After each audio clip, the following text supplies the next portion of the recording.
মা বাবার কাছে যদি ছেলে মেয়ে সবকিছু বলতে পারে, আমি বলতেছি লিখে রাখেন, সমাজের 80% প্রবলেম দূর হয়ে যাবে।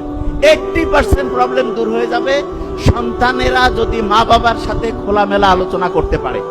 একদম বন্ধুর মতো মিশতে হবে। তো অনেকে বলে আমি তো বাপ মা, আমি তো সন্তানের সাথে বন্ধুর মতো মিশি। কিরকম বন্ধু?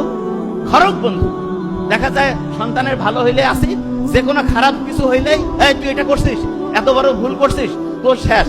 তোর আব্বা আসুক, তোর আম্মা আসুক, মানে আব্বা আম্মাকে বলতেছে, আম্মা আব্বাকে বলতেছে, একটা গ্যাঞ্জাম লাগাই দিল। নো, এটা করবেন না।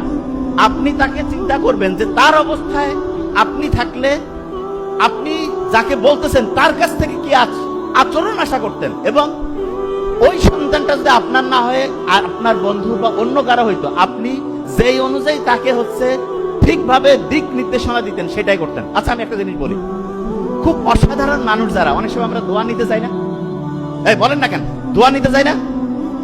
আপনি কারো কাছে দোয়া নিতে গেছেন, খুব অসাধারণ মানুষকে জিজ্ঞেস করে, এই তুই কি কি জীবনে করছিস, চুরি বাটপারি ধান্দাবাজি? নো, বলে তোমার জীবনটা সুন্দর হোক, তোমার জীবনটা ভালো হোক, জীবনে উন্নতি করো।